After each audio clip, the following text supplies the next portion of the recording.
Greetings of peace. This is for the record also. My condition again. I've been attacked and felt pain during sleep. Uh, so this is for those who can take action against David Qassim. Interrogate, investigate. Um, so I strongly suspect David Qassim to be doing something strange, like he's used black magic against me. Sorry, that was some noise from the wall. These strange voices come. So I don't know if you heard it or not. So I have to do this, report this, and for the record. And I'm wondering again if there's anyone who can help me. My case is ongoing. It's very complicated. It's a mysterious case. The person involved is very clever, cunning, conniving, undercover, doing things. David Qassim was Hassan Qassim. On birth, his name was Hassan. He's the first cousin of mine from my mother's second eldest sister, Daulat. And she did something strange, very objectionable in London when she came to our house in London. So the thing is that yes, and since David Qassim went to America, he's probably become very has earned money and has used someone in Karachi, where he was before he went to the United States of America. So he used someone there. And before also, when he was living in our place in 1989, he had brought this person who was a fortune teller. He looked quite squalid, not a clean person. And I was also told that his mother used to go to sorcerers, black magicians. And now I feel that later on when I spoke to him, through email we communicated, and about a friend of mine, he told me to drop it. That I was I was paranoid. I had paranoia. And then some strange things started to happen in my house and inside of me. The energy is still there, and sometimes it really gets me. So if I say something like abuse or react aggressively, please forgive me. There's something on me, inside of me. And so I can't help it. And please cooperate. So I would be really grateful if you cooperated. I would really appreciate it. Oh, it is very, very painful, agonizing, and there's some terrible restlessness that started. So I don't know what to do, but I think action needs to be taken. And it's also coming through something that David Qassim got Hakim Saeed assassinated. So he ran away to the United States of America. I think it was after his assassination, Hakim Sayyid's assassination. So I'm going to at times pause and be very slow because I'm going through a lot of stress, turmoil, agony, restlessness, and there's not much I can do, but I have to record this. And then God has made it easy now to send our messages. So I'm thinking what to say now. I think someone needs to take action. This is in my restless state. You see, he's even he tried to he raped my maid, a temporary maid, David Qassim. Again and again I'm saying this. And he contacted through email a friend of mine. It's very strange, actually, how that without asking me. And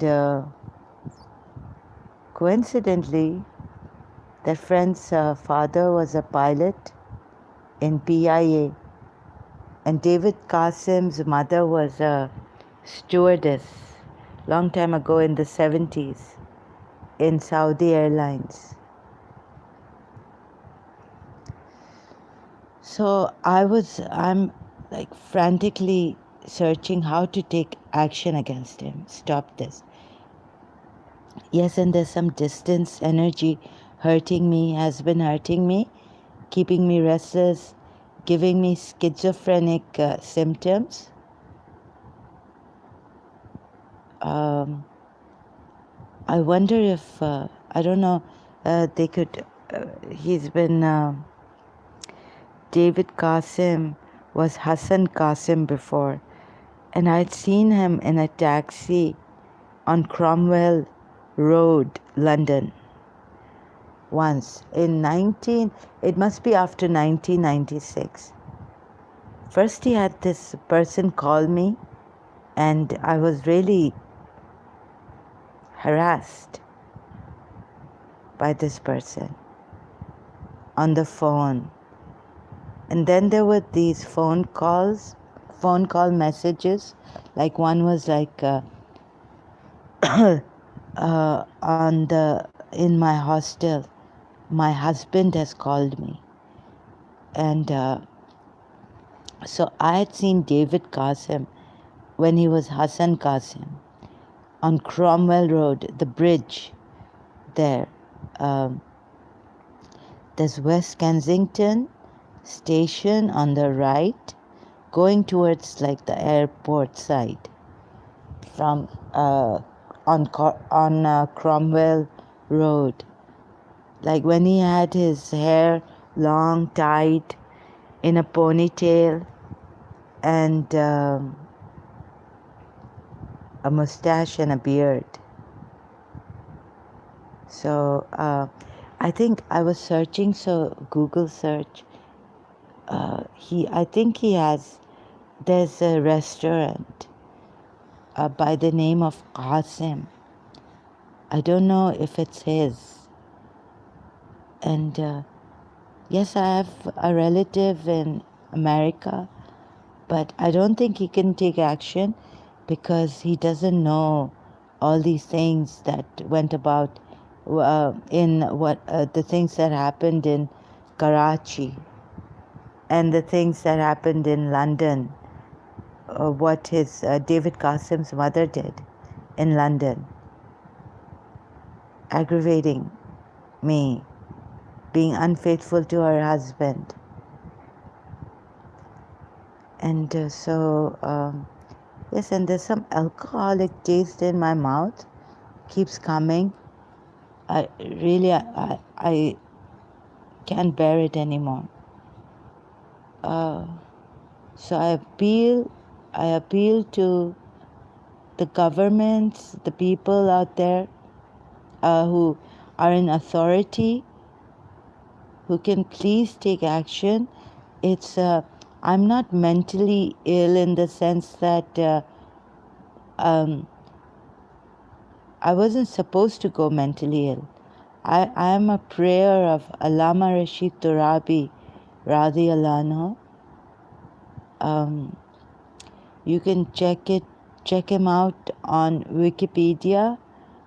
Allama Rashid Turabi.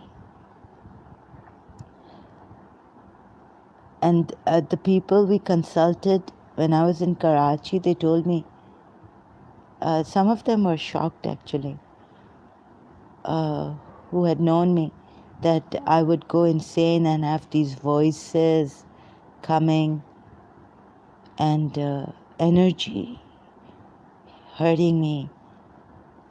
Now, when I was in St. Michael's High School, when we changed houses, when we came to this new house, I used to get these attacks, like, in my ear, unbearable sound. It was like, it was terribly unbearable.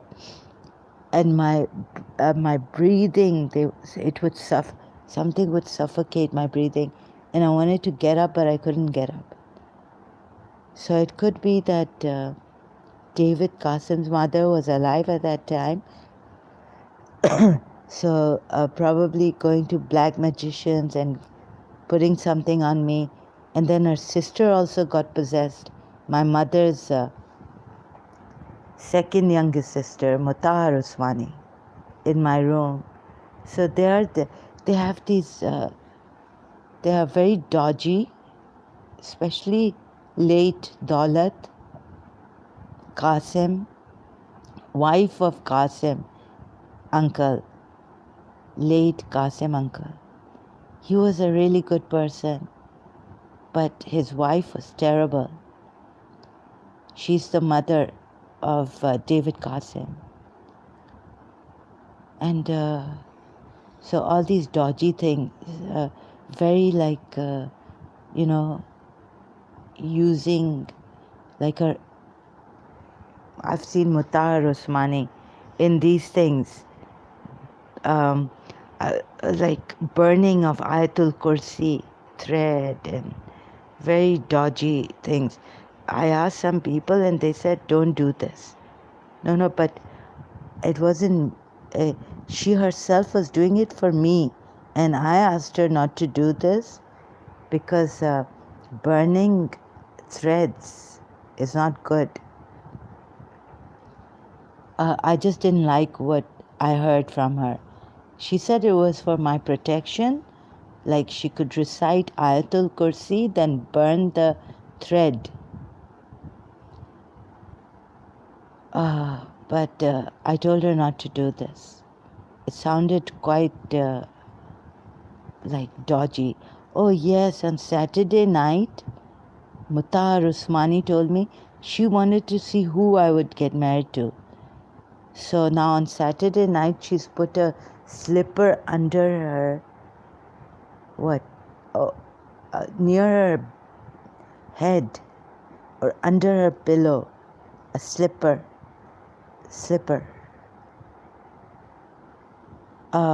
to see in a dream, to have a dream who I would get married to. These people are really dodgy criminal type people. It's a crime. These things should not be done. They seem to be coming in magic, black magic and all this. However, even in London, Daulat had come unfaithful to her husband, enjoying herself, having an affair actually. I didn't go to the police against her. Then when David Qassim, No, then when Mutahar Usmani got possessed in my room, we just called. I was feeling sorry for her.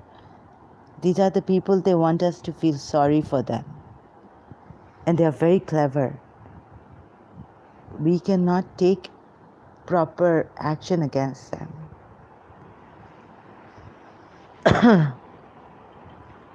So David Qassim is not a good character or a good person. He abuses lately. When I was messaging him on Facebook, he was abusing. Sorry, there was a call. He was. I don't know where these calls come from.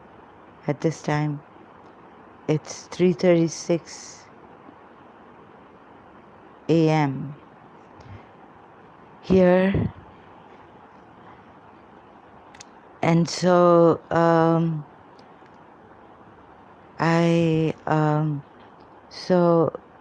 yes, the biggest thing is lots of things.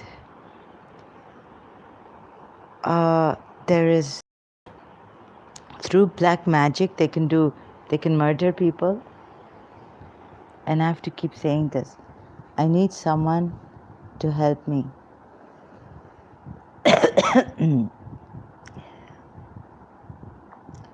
This is very, very serious. I don't know how I'm going to do it, or can persuade another person in authority to do it, take action, that is interrogate, investigate. Maybe they'll have to investigate all the people linked to me in the past. Right now, I don't see many people. I'm away from them. But if they can do this. There's been a Gulf Air crash, 1983, September 23rd. Very strange things. Like my grandaunt, when she was in Daulat's house, when we were all there for Muharram, the glass in her hand burst. A glass full of water. And she was quite shocked. So shocking things happening. And this was Muharram, the month of Muharram. It's an Islamic month. It's for us Shia Muslims. We commemorate Imam Hussein alayhi salam's sacrifice in Karbala. So since their house was opposite in Imam Barga, and my mother was, of course, the eldest sister, we used to go there. My grandaunt Mamie, the glass in her hand burst. Water for going to give it to Daulat. And then something like Daulat came in the kitchen asking which bottle did you use, or perhaps I don't remember very well about this incident. I think she was asking, now how can a glass of water burst? She was, my grandaunt was in the kitchen. She was a service lady. She was always,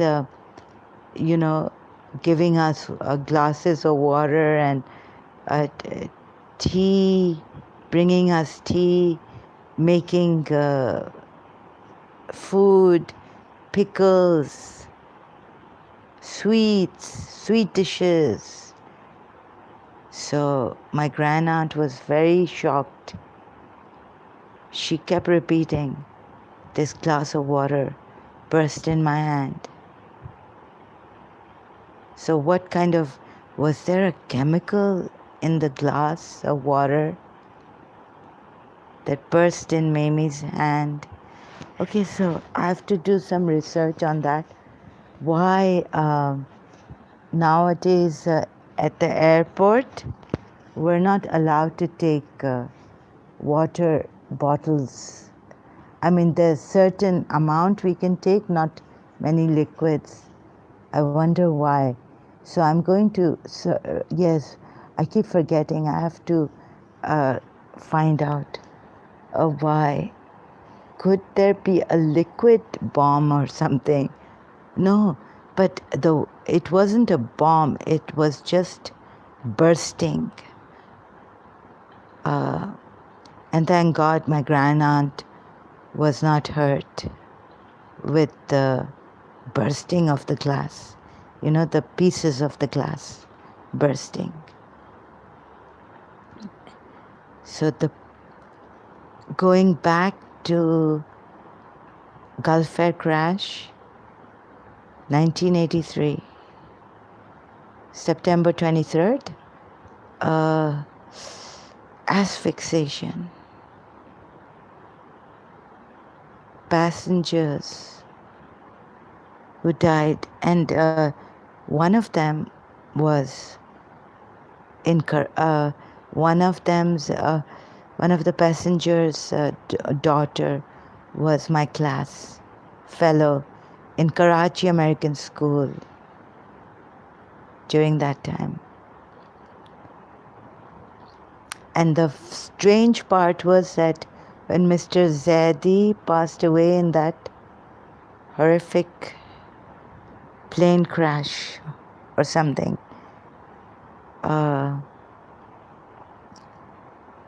it was going to Abu Dhabi from Karachi.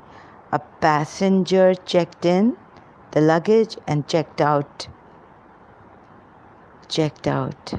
without the luggage, I guess. So the luggage and asphyxiation, that suffocation. And I've been having this, feeling of suffocation, claustrophobic, like I can't breathe properly. When I was in St. Joseph's College also, breathing problems and all. So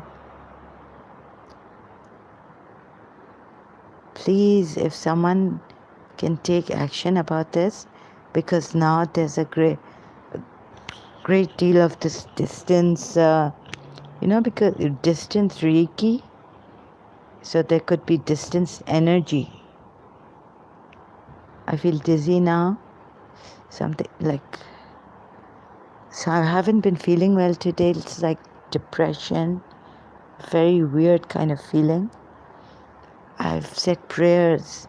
I've said my dua nutba, calling my Imam Zamana. And so maybe something like talking like this, something new comes up. It's a dua nutba, yes. Dua nutba. And what else can I say? Please, someone, is there a rule, a new rule where, because of all these, nowadays it's rampant. There have been distance, spiritual healing, spiritual things. That's why, like whatever it is, these spiritual healing things and messing up. It could be black magic. And there are satanic forces also in fortune telling, lots of things. Excuse me. So yes, Satan, the jinns are used. And since this guy, David Qassim, has earned lots of money in New York, Manhattan. I think he's got a penthouse apartment. 9/11, he was there, but he didn't go to work. And also, he tried to cover up very, very nicely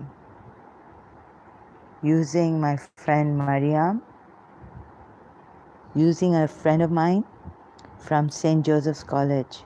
She had joined in third year, BA Part 1. Now the 9/11 thing, incident, tragedy, he told me that he the alarm clock, he didn't wake up to the alarm clock. And then a friend of mine told me that she had this dream about Bibi Zainab and some letter of good news coming to her in December. So this was after 9/11. When did 9/11? 9 September? See, I keep forgetting.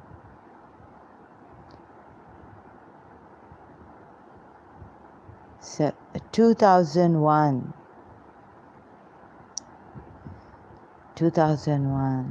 9/11. Yes, so just after that,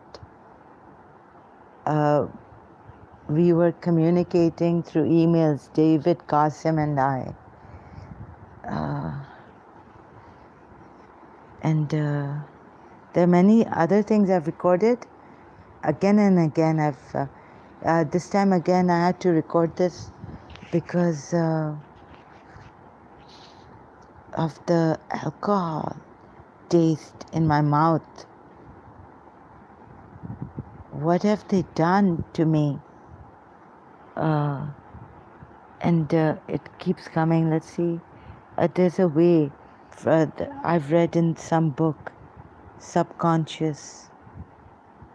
The power of the subconscious mind, highest mind or something, higher power. So let me see. It's who's done this to me? David Qassim. Yes, it's coming. Yes, David Qassim has done this to me. So you know the covert watching, covert seeing, or whatever you call it, and sending jinns, evil spirits, and messing up someone's life. David Qassim. Again, let me see. Did David Qassim assassinate Hakim Saeed of Hamdard in Karachi, Pakistan? Yes. So he should be interrogated. It's a very Hakim Saeed. You know who Hakim Saeed was? Yes, someone came in my bedroom when I was in London doing law.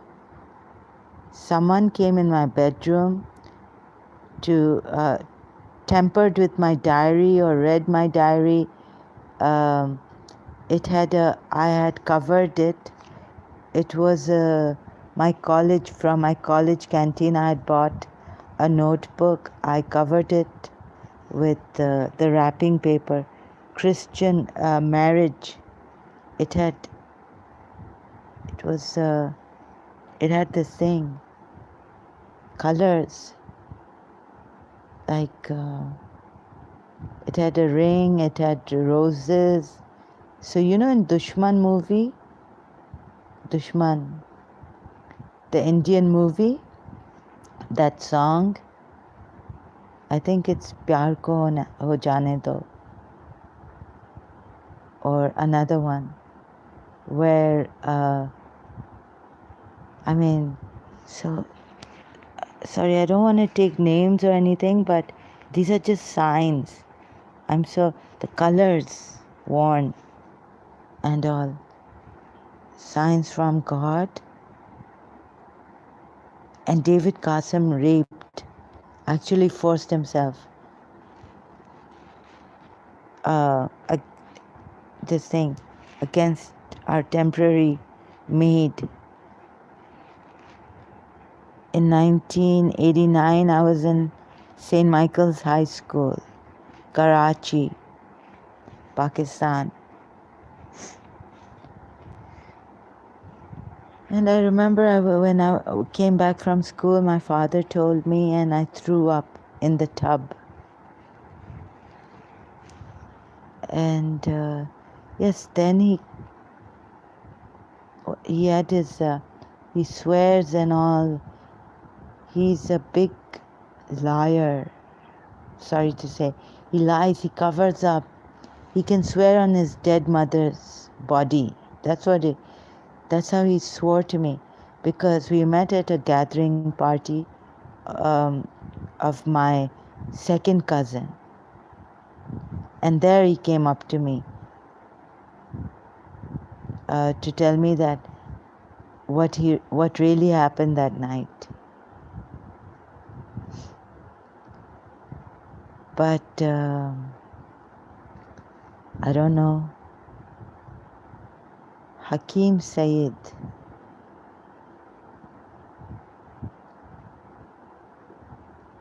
Okay, so Hakim Sayed's murder case, assassination case, someone going through my diary, my principal, the ex-principal of St. Joseph's College working here now, Hakim Sayed's Hamdard School,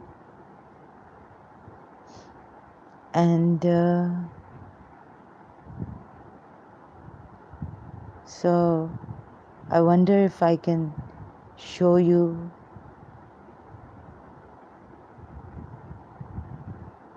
this. Hakim Sayed. It's been very tough for me to talk about it. This was, I didn't realize, it's 17 October 1998. Hakim Sayed was assassinated. Okay, I have a little bit of difficulty talking. I'll come back later. Please, someone who can, even though there's no jurisdiction, there's a limit, but someone can do something in America. I'm not sure if they can, but perhaps I'm just taking a chance, a risk, this thing of maybe I could find someone good in America. Just maybe. I've had very bad experience with Americans, but maybe this time someone in America could help me, or my own government, or Interpol, international police, investigators can help me. I would really appreciate this so much. And or NGOs.